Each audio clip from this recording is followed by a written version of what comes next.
Hello, YouTube viewers. My name is Matthew Jackson, and welcome to another edition of Jackson's Journal.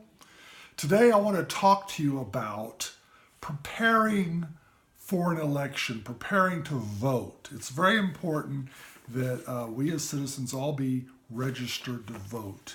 You need to have a voter registration card, and that's very important. And now, a lot has been said about our system here in America, how it's a two-party system, and you really don't have a lot of options because you only choose between one of two parties. Well, in some cases that's true, but not entirely true. And let me explain why. There's a lot more diversity in our system than you might think, because the people who complain about that don't take into account the primary system. And the primaries are basically where, like here in Texas, our primary is coming up very soon, March 6th. That's when we have our primary. So the Democrats will have their primary, the Republicans have their primary, and basically how that works is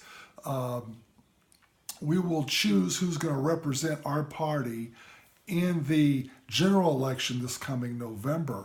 So in the primaries, that's really where you have your diversity.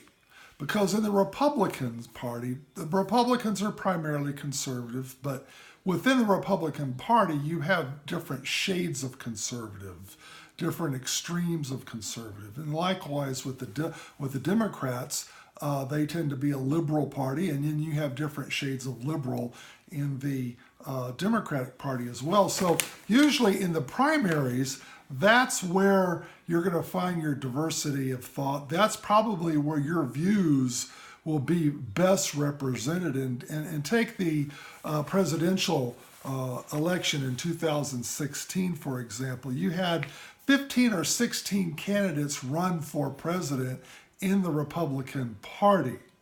So there you had just about every shade of conservative represented there. Now, obviously, the guy whom you vote for in the primary may not beat the other guy and may not represent your party in the general election. But to some degree, your view has been representative, wherever you are at on the political spectrum. Now, preparing for the primary elections is a little different than preparing for the general election, because in the general election, a guy like me who's basically conservative, I'm very conservative, not just basically, but when I go into the voting booth in the general election, I pretty much vote straight party ticket, Republican, because generally your worst Republican is going to be better than your best Democrat.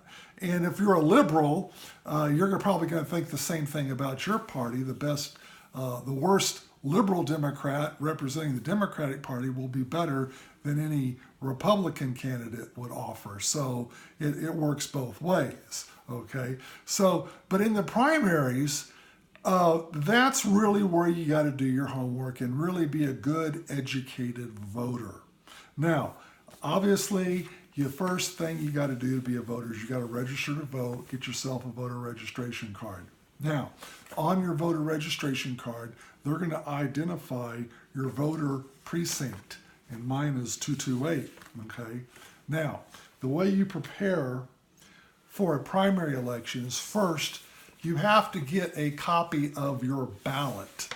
And this is really easy to do in today's day and age with the internet. So I live in Randall County, Texas, and I know my precinct number. I go on a Randall County website, enter my precinct number, and I want to see the ballot. So I can download a PDF copy of my ballot for my precinct. And then I print a copy of it. And so here I have a hard copy of my ballot. So it's very important that you look at your ballot, that you have a good look at your ballot before you go to the polling booth. You want to know what your ballot's already going to look like before you get there. Now, once you get a copy of your ballot, you're going to see in most primary elections, you're going to have anywhere from 28 to maybe 30, 32 different races. to vote on. Okay. Now, the first thing you got to do when you look at your ballot, some of these races are going to be unopposed. They're not going to have any opposition. It's just one person voting for that, running for that office, and he's an automatic shoo-in to represent the Republican Party this coming November. But those other races where they're contested by two or more, sometimes there's 3, 4 people running for one particular office. That's where you really need to do your homework and do your research. Now, I'd like to give you some tips on how to do that.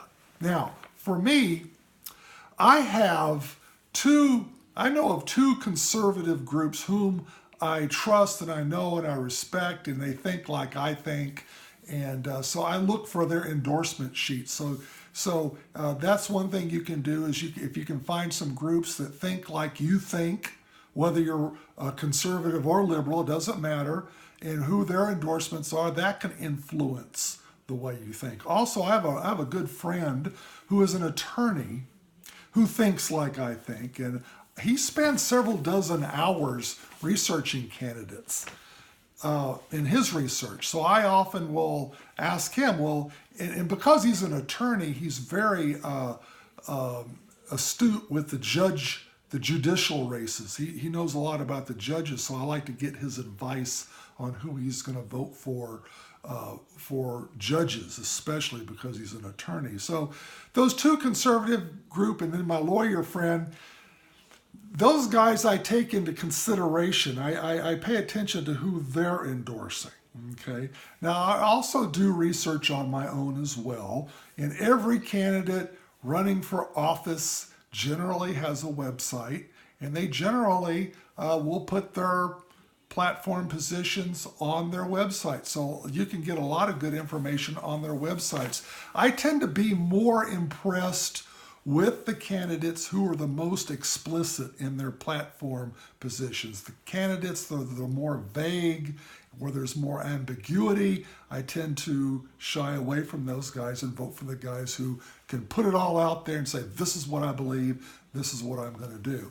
Now, for the incumbents, those incumbent offices that are in the legislative positions, like representative and Senate, whether it's a state or national level, you can go online and get their voting records. So the legislative candidates are real easy to do homework on them, especially if they're incumbents and you know what their track record is.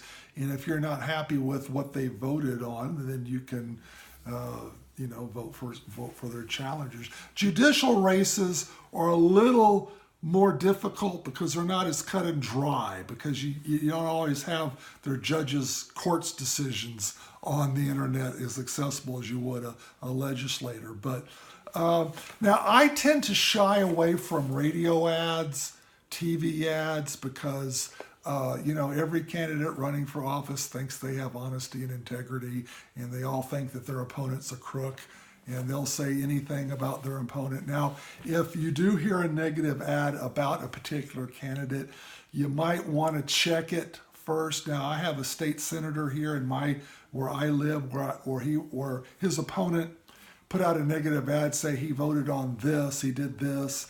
Well, I went and checked the record to make sure that was true, as opposed to taking his word for it on the radio ad or TV ad. Same thing with the flyers that you get in the mail. So you got to take them with face value. And if you think a negative ad might be true, verify it before you let that influence your vote. So that's basically it. Getting the PDF copy of your ballot is everything. That's where you got to start. Then you know where to go. You know what races to pay attention to. I've also walked through the neighborhood while I'm walking my dog, and if I see a candidate's yard sign out there, they're campaigning, I might knock on their door and ask them why they're voting for this particular candidate. What is it about this candidate that they think qualifies them to be, and why are they not voting for the other guy? And so sometimes just talking to your friends and neighbors is another way to do it. But it's very important to do your homework, do your research. Yes, it takes a little bit of time. I have my ballot all marked up, and So basically, if your ballot's already marked up and you already decided who you're voted for, who you're going to vote for, using the criteria I just outlined for you, you really already did your voting there. And then when you go to the voting booth, you take this with you and you just vote according to what you've already marked. You're just making it official in the voting booth. It probably took me 2 hours, maybe 3, to prepare for this upcoming primary, but it's worth it. I feel that I'm getting the most out of my vote because I want to be an informed voter. It's very important that you really do your best to find candidates who really reflect your values, your beliefs. And one last thing before I close, it's very important that after you vote in the primaries, that when the polls close, go back and attend the precinct conventions. This is one aspect of the primary process is that a lot of people overlook. They think they go to the polls and vote for their candidates, which that's good. We need that, but you're not done yet. That's just the first half. The other half is going to the precinct conventions and passing resolutions that reflect your values. Those resolutions at the precinct level trickle up to the senatorial level and then to the state level and then on the presidential years to the national level. But those resolutions that are passed at those precinct conventions will influence the party platform and the direction that the party wants to go. So you also want to influence the party platform. That's the other part of participating in the primary process, not just voting. So you want to go the full 9 yards. So anyway, thank you for your time. I hope this has been helpful to you. And if you have any questions, feel free to let me know on the reply to this video. Good luck in preparing for future primary elections. God bless.